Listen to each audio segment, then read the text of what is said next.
ان سے تنگ آئی ہوئی رعایا ان کا ساتھ دے گی جو باہر کے حملہ آور ہوں گے۔ میری عمر ابھی اتنی زیادہ نہیں کہ تجربے کی بنا پر بات کروں، لیکن میں محسوس کر رہا ہوں کہ آنے والا وقت فارس کے لیے اپنے ساتھ کیا لا رہا ہے۔ اب عبد المسیح کی عمر اتنی زیادہ ہو گئی تھی کہ کمر جھک گئی تھی، کندھے سکڑ گئے تھے، رشا ایسا کہ اس کا سر ہلتا اور ہاتھ کانپتے تھے۔ نوشروان عادل کی دوسری نسل کا شہنشاہ شکست کے صدمے سے مر چکا تھا اور فارس کا زوال شروع ہو چکا تھا۔ خالد رضی اللہ عنہ کے لشکر نے آج عبد المسیح اور اس کے سرداروں کے قلعوں کو محاصرے میں لے رکھا تھا اور اس کی قلعہ بند فوج کا حوصلہ کمزور ہوتا جا رہا تھا۔ اس میں اتنی طاقت نہیں رہی تھی کہ دیوار پر جا کر دیکھتا کہ محاصرے کی اور مسلمانوں کی کیفیت کیا ہے اور مسلمانوں کی نفری کتنی ہے۔ اسے شاید مسلمانوں کی نفری کا اندازہ نہیں تھا۔ مسلمان صرف 18,000 تھے اور انہوں نے 4 قلعوں کو محاصرے میں لیا ہوا تھا، بلکہ بڑھ بڑھ کر حملے کر رہے تھے۔ عبد المسیح اپنے محل میں گیا تو وہ پادری اس کے انتظار میں کھڑے ہو گئے۔ کیا گرجے میں اپنی فتح اور دشمن کی تباہی کی دعائیں ہو رہی ہیں؟ عبد المسیح نے پادریوں سے پوچھا۔ ہو رہی ہیں، بڑے پادری نے جواب دیا، اور تم یہاں کیوں آ گئے ہو؟ عبد المسیح نے کہا کہ جاؤ اور گرجے کے گھنٹوں کو خاموش نہ ہونے دو۔ ہم اپنی فوج اور لوگوں کو قتل عام سے اور ان کے گھروں کو لوٹ جانے سے بچانے آئے ہیں۔ بڑے پادری نے کہا کہ آپ نہیں دیکھ رہے کہ ہمارے کتنے سپاہی زخمی اور ہلاک ہو چکے ہیں؟ کیا آپ دشمن کی للکار اور اس کے نعرے نہیں سن رہے؟ کیا تم مجھے یہ کہنے آئے ہو کہ میں ہتھیار ڈال دوں؟ آپ کی جگہ کوئی اور قلعہ دار ہوتا تو ہم ایسا مشورہ کبھی نہیں دیتے۔ دوسرے پادری نے کہا، لیکن آپ دانشمند اور تجربہ کار ہیں، جو آپ سمجھ سکتے ہیں وہ کوئی اور نہیں سمجھ سکتا۔ حقیقت کو دیکھیں، اس سے پہلے کہ مسلمان قلعہ سل کر لیں اور قلعے میں داخل ہو کر قتل عام اور لوٹ مار کریں اور ہماری عورتوں کو اپنے ساتھ لے جائیں، آپ قلعہ کچھ شرائط پیش کر کے ان کے حوالے کر دیں۔ یہ بہت بڑی نیکی ہوگی۔ مجھے سوچنے دے، عبد المسیح نے کہا۔ سوچنے کا وقت کہاں ہے؟ پادری نے کہا، اوپر دیکھیں، مسلمانوں کے تیر دیواروں کے اوپر سے اندر آ رہے ہیں، اور وہ دیکھیں زخمیوں کو کندھے پر اٹھا کر نیچے لایا جا رہا ہے۔ کیا آپ دیکھ نہیں رہے کہ دیوار پر اور برجوں پر ہمارے تیر اندازوں کی تعداد کس تیزی سے کم ہوتی جا رہی ہے؟ ناحق خون نہ ہونے دیں۔ قلعے کے باہر مسلمانوں کے حلے اور تیروں کی بوچھاڑ تیز ہو گئی تھی، حالانکہ ان کے زخمیوں اور شہیدوں کی تعداد بڑھتی جا رہی تھی۔ عبد المسیح نے پادریوں کی موجودگی میں قاصد کو بھیجا کہ وہ قلعے کے دفاع کی صورتحال معلوم کر کے فوراً آئے۔ قاصد نے واپس آ کر جو صورتحال بتائی وہ امید افزا نہیں تھی۔ دوسرے قلعوں کی کیفیت بھی ایسی ہی تھی جو عیسائیوں کے حق میں نہیں جاتی تھی۔ قلعے کا دروازہ کھل گیا، ایک ضعیف العمر آدمی گھوڑے پر سوار باہر نکلا۔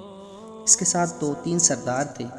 ان میں سے ایک سردار نے بلند آواز سے کہا کہ وہ دوستی کا پیغام لے کر باہر نکلے ہیں۔ ان کے پیچھے قلعے کا دروازہ بند ہو گیا۔ ہم تمہارے سالار سے ملنا چاہتے ہیں، عبد المسیح نے اس سردار نے بلند آواز سے کہا۔ دیوار سے تیر آنے بند ہو گئے۔ مسلمانوں نے بھی تیر اندازی روک لی۔ خالد رضی اللہ عنہ کو کسی نے بتایا کہ دشمن باہر آ گیا ہے۔ کون ہے وہ؟ خالد رضی اللہ عنہ نے پوچھا۔ قلعہ دار عبد المسیح خود آیا ہے۔ خالد رضی اللہ عنہ کو جواب ملا، اسے کہو مجھے اس سے ملنے کی کوئی خواہش نہیں۔ خالد رضی اللہ عنہ نے کہا، میں جانتا ہوں کہ وہ ان سب کا سردار ہے۔ اسے کہو کہ شام تک باقی تینوں قلعہ داروں نے بھی ہتھیار نہ ڈالے تو ہم انہیں اس حال تک پہنچا دیں گے جس میں وہ ہماری ہر شرط قبول کرنے پر مجبور ہو جائیں گے۔ کسی ایک کو بھی زندہ نہیں چھوڑا جائے گا۔ جب عبد المسیح کو خالد کا یہ پیغام ملا تو وہ جان گیا کہ فتح آخر مسلمانوں ہی کی ہوگی۔ اس نے اس وقت اپنے سرداروں کو دوسرے قلعوں کی طرف دوڑایا۔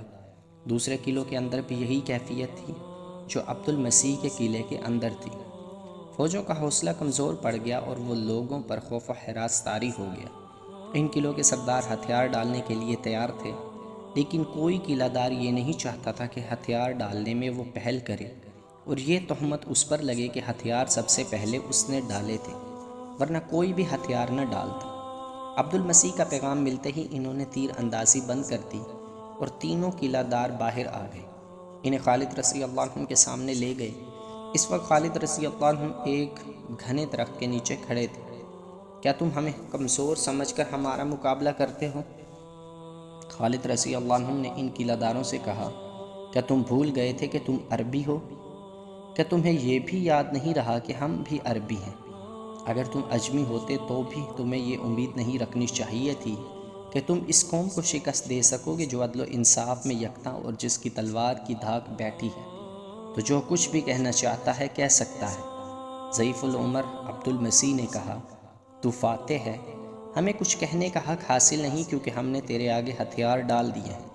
مشہور مورخ ابو یوسف نے خالد رضی اللہ عنہ اور عبد المسیح کے مکالمے لکھتے ہوئے یہ بھی لکھا ہے کہ عبد المسیح اس قدر بوڑھا ہو چکا تھا کہ اس کی بھویں دودھ کی مانند سفید ہو چکی تھی اور وہ اتنی نیچے آ گئی تھی کہ ان سے اس کی آنکھیں ڈھک گئی تھی۔ اس مورخ کے مطابق خالد رضی اللہ عنہ عبد المسیح سے متاثر ہوئے، تمہاری عمر کتنی ہے؟ خالد رضی اللہ عنہ نے عبد المسیح سے پوچھا، 200 سال۔ عبد المسیح نے جواب دیا۔ خالد رضی اللہ عنہ یہ جواب سن کر بہت حیران ہوئے۔ انہوں نے اس بوڑھے قلعہ دار کو اور زیادہ غور سے دیکھا جیسے انہیں یقین نہیں آ رہا ہو کہ یہ شخص 200 سال سے زندہ ہے۔ کسی بھی مورخ نے عبد المسیح کی صحیح عمر نہیں لکھی۔ واقعات سے پتہ چلتا ہے کہ اس کی عمر 100 سال سے کچھ اوپر تھی۔ تو نے بڑی لمبی عمر پائی ہے۔ خالد رضی اللہ عنہ نے کہا، یہ بتا کہ اتنی لمبی زندگی میں تم نے سب سے زیادہ عجیب چیز کیا دیکھی؟ نوشیروان کا عدل و انصاف۔ عبد المسیح نے جواب دیا، اس دور میں حکومت اس کی ہوتی ہے جس کے بازو میں طاقت اور ہاتھ میں تلوار ہوتی ہے، لیکن نوشیروان نے عدل و انصاف کے ذریعے لوگوں کے دلوں پر فتح پائی۔ تم کہتے ہو کہ مسلمان عدل و انصاف میں یکتا ہیں۔ نہیں، میں نوشیروان کو عادل مانتا ہوں۔ تم کہاں سے آئے ہو؟ خالد رضی اللہ عنہ نے عبد المسیح سے پوچھا، کہاں کے رہنے والے ہو؟ ایک گاؤں ہے، عبد المسیح نے جواب دیا، جہاں تک کوئی عورت بھی سفر کرے تو اس کے لیے ایک روٹی کا ایک ٹکڑا بھی کافی ہوتا ہے۔ کیا تم احمق نہیں ہو؟ خالد رضی اللہ عنہ نے کہا، میں پوچھ کیا رہا ہوں اور تم جواب کیا دے رہے ہو؟ میں نے پوچھا تھا کہاں سے آئے ہو؟ اپنے باپ کی ریڑھ کی ہڈی سے۔ عبد المسیح نے جواب دیا، تم قلعہ دار بننے کے قابل کب ہوئے تھے؟ خالد رضی اللہ عنہ نے جھنجھلا کر کہا، میں نے پوچھا ہے تم کہاں سے آئے ہو؟ اپنی ماں کے رحم سے۔ عبد المسیح نے جواب دیا۔ خالد رضی اللہ عنہ نے جب دیکھا کہ اس بوڑھے کا بولنے کا، سوچنے کا اور جواب دینے کا انداز موسیقی خیز سا ہے تو انہوں نے تفریح طبی کے لیے اس سے ویسے ہی سوال شروع کر دیے۔ یہ سوال و جواب تقریباً تمام مورخوں نے لکھے ہیں۔ تم کہاں جاؤ گے؟ خالد رضی اللہ عنہ نے پوچھا، آگے کو؟ عبد المسیح نے جواب دیا، تمہارے آگے کیا ہے؟ آخرت۔ عبد المسیح نے جواب دیا، تم جانتے ہو کہاں کھڑے ہو؟ خالد رضی اللہ عنہ نے پوچھا، زمین پر۔ عبد المسیح نے پھر جواب دیا۔ خالد رضی اللہ عنہ اس کی بے رخی اور لاپرواہی دیکھ کر اسے یہ احساس دلانا چاہتے تھے کہ وہ فاتح سالار اعلیٰ کے سامنے کھڑا ہے۔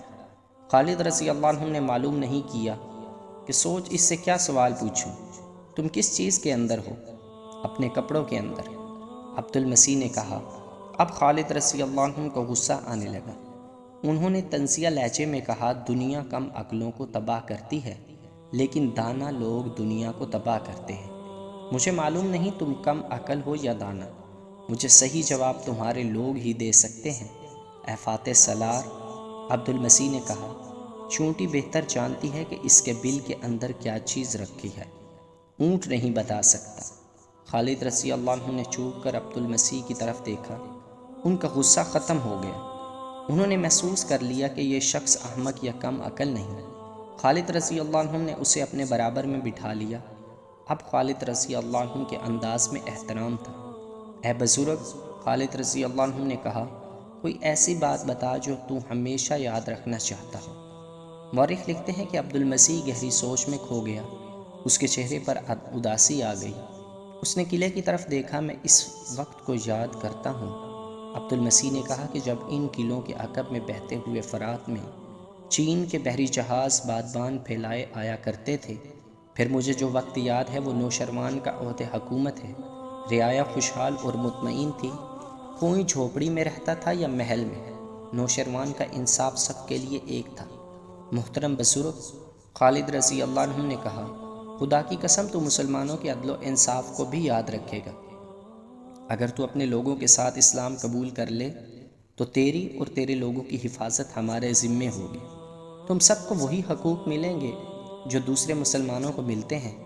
اگر اسلام قبول کرنے کے لیے تو اپنے آپ کو آمادہ نہیں کر سکتا تو تجھے ان تمام قلعے داروں کو وہ جزیہ ادا کرنا ہوگا جو میں مقرر کروں گا۔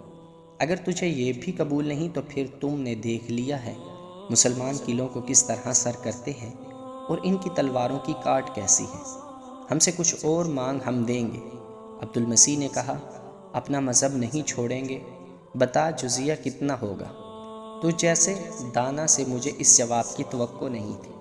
خالد رضی اللہ عنہ نے کہا، کفر نے تجھے شکست تک پہنچایا ہے۔